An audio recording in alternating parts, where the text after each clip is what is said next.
तो जवानों की बहादुरी, समर्पण और ये अभियान की ताकत है और यही वजह है कि नक्सलवाद का खात्मा जो है वो लगातार जारी है और बस्तर जो है विकास की ओर आगे बढ़े, इसे लेकर अब लोग भी अपील करते हुए नजर आ रहे हैं। संदीप ज्यादा जानकारी लिए हुए सहयोगी हमारे साथ इस वक्त लाइव जुड़ रहे हैं। संदीप, अब जवानों की बहादुरी है, समर्पण ही है कि अभियान जो है काफी गति से आगे बढ़ रहा है और नक्सलवाद का खात्मा भी हो रहा है। निश्चित तौर पे सिमरन, आप देखिए पूरे छत्तीसगढ़ में जिस तरीके से एक मानसून के महीने में भी जो मानसून ऑपरेशन नक्सल विरोधी अभियान के तौर पे चलाया जा रहा है, ये पहली बार है जब मानसून के महीने में नक्सलियों के खिलाफ जो सुरक्षा बल के जवान जो है वो जंगलों में बारिश की फिसलन और कहीं न कहीं जो पहाड़ों की जो नमी है उसके बीच में जवान लगातार नक्सलियों के उन मांद तक पहुंच रहे हैं। दूरस्थ जो जंगल और नक्सलियों का जो इलाका है वहां तक पहुंच रहे हैं और उनको लगातार पीछे ढकेल रहे हैं और कई को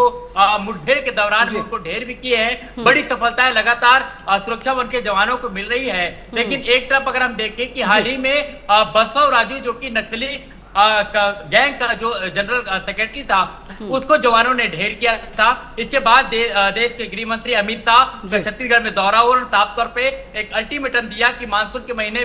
में भी नक्सलियों को चैन की नींद नहीं सोने देंगे और 31 मार्च 2026 तक देश के और छत्तीसगढ़ से नक्सलवाद का खात्मा किया जाएगा। बिल्कुल संदीप, देखिए जो लक्ष्य रखा गया है गृह मंत्री द्वारा वो लक्ष्य की प्राप्ति की ओर तो आगे बढ़ ही रहे हैं और जवानों के हौसले जो है वो भी देखने को मिल रहा है। यही वजह है कि मानसून ऑपरेशन जो चलाया जा रहा है उसके तहत भी खात्मा किया जा रहा है। अभी संदीप में देख रहे थे आप कुछ लोगों से बात भी करते हुए नजर आते थे। साफ तौर पर लोगों का कहना है कि अब नक्सलवाद नहीं सहेंगे,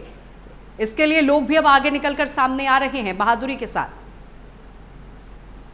जी सिमरन, ये नक्सल बस्तर में नक्सलवाद का पर्याय जो पहले हथियार उठाए थे अब वो कहीं ना कहीं पुनर्वास नीति के तहत अब वो उनकी वापसी हो रही है। लेकिन मैं दूसरी तस्वीरों में अब जैसे आप जिसका जिक्र कर रहे हैं ये वो परिवार जब सड़कों पे उतरा है जगदलपुर में,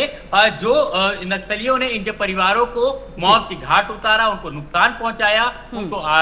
उनके परिवार की क्षति पहुंचाई। अब ऐसे लोग अब एक साथ होकर सरकार का साथ देने के लिए कदम ताल कर रहे हैं और छत्तीसगढ़ के बस्तर को नक्सल मुक्त बता रहे हैं। लेकिन दूसरी बात मैं बड़ी बात आपको बताऊं सिमरन, छत्तीसगढ़ में डबल इंजन की सरकार जब से भाजपा की बनी है इन 18 महीनों में 1570 ऐसे नक्सलवाद थे जो हथियार उठाए हुए थे। वो पुनर्वास नीति जो है नियत नेल्लानार जो नीति सरकार की ओर से चलाया जा रहा है उसमें अब तक आत्मसमर्पण किए हैं और आत्मसमर्पण पुनर्वास केंद्र में उनके लिए एक स्किल जो डेवलपमेंट का जो प्रशिक्षण है वो दिया जा रहा है और इसके जरिए वो आने वाले दिनों में समाज की मुख्य धारा में जुड़ सकेंगे। जैसे राजमिस्त्री का काम है, पेंटिंग का काम है, पढ़ाई का काम है, इस तरीके के जो काम है उसको पुनर्वास केंद्र में उनको प्रशिक्षण भी दिया जा रहा है। बिल्कुल संदीप, देखिए नक्सलियों को बकायदा मौका भी केंद्र सरकार, राज्य सरकारें दे रही हैं कि वो आत्मसमर्पण कर दे और विकास की धारा से वो जुड़े, मुख्य धारा से जुड़े, इसीलिए बकायदा उन्हें समय और मौका दोनों दिया जा रहा है। लेकिन संदीप आप मुझे ये भी जानकारी दीजिएगा, चूंकि मानसून का सीजन चल रहा है, मानसून ऑपरेशन भी चलाया जा रहा है, इसके तहत अभी तक ये भी जानकारी निकलकर सामने आ रही है कई आतंकी ठिकानों को ध्वस्त किया गया है। हुआ करते थे, कैसे बंकर थे और कई ऐसे जगह थे जिनको नक्सली एक गुफानुमा बना करके वहां पर अपने रसद के महीनों की जो रसद होती थी उसे छिपा कर रखते थे और इसके साथ ही जो बड़ी वारदात को अंजाम देने के लिए जो तमाम जो उपकरण हुआ करते थे उत्पात मचाने के लिए उनको भी पुलिस के जवानों ने, सुरक्षा बल के जवानों ने, मैं आपको बताऊं कि काबरा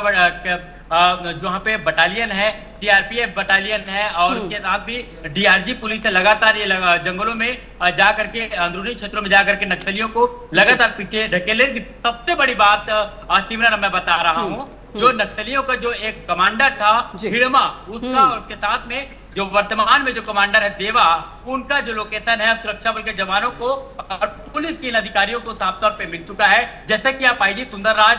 पी का जो बयान सुनेंगे उनमें साफ तौर पर उन्होंने बताया कि नक्सली जो कमांड कर रहे थे, जो कमांडर लीडर थे, जो नेतृत्व करते हैं, उनका एग्जैक्ट लोकेशन मिल चुका है। लेकिन कहीं ना कहीं कई लोकेशन जो है वो ट्रेस भी किए जा रहे हैं और बड़ी कामयाबी जो है वो लगातार हाथ लग रही है। बहुत शुक्रिया संदीप आपका जानकारी देने के लिए।